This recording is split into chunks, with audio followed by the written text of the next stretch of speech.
Hi అండి. ఈరోజు video వచ్చేసి రెసిపీ పేరు తెలీదు. నేను ఇన్‌స్టాగ్రామ్ చూస్తుంటే అందులో చూసాను. చూసైతే ట్రై చేస్తున్నానండి.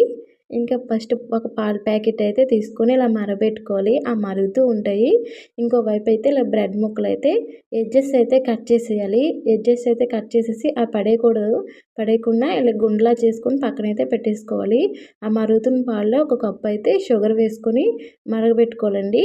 మళ్ళీ మరగబెట్టుకున్నాక ఇంకా అందులోనే పాలు సగానికి వచ్చేసాక అప్పుడు మనం కస్టర్డ్ పౌడర్ అయితే ఒక 2 స్పూన్లు తీసుకొని వాటర్ వేసుకొని బాగా ఉండలు లేకుండా కలుపుకొని ఇంకా మనము ఆ మరుగుతున్న పాలలోనైతే ఈ పౌడర్ అయితే వేసేయాలన్నమాట.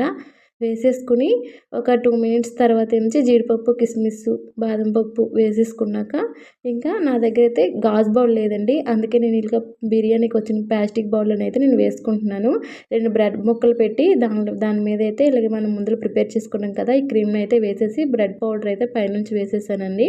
వేసేసాక జీడిపప్పు, బాదం పప్పు కూడా పైనుంచి అయితే వేసుకున్నాను. మళ్ళీ ఒక 2 బ్రెడ్ ముక్కలు అయితే పెట్టి సేమ్ ఎలా నేను ముందల చేశానో అలాగే చేసుకున్నానండి. చేసుకున్నాక ఇంక బ్రెడ్ పౌడర్ అయితే వేసేసుకున్నాక ఫుల్ చేసేసుకొని బ్రెడ్ పౌడర్ అయితే పైనుంచి వేసేసి జీడిపప్పు, బాదం పప్పు కూడా వేసేసి ఒక 2 అవర్స్ అలాగా ఫ్రిడ్జ్‌లోనైతే పెట్టేసాననమాట. 2 అవర్స్ తర్వాత తీసి చూస్తే టేస్ట్ అయితే చాలా బాగుందండి. నిజంగే చాలా బాగుంది.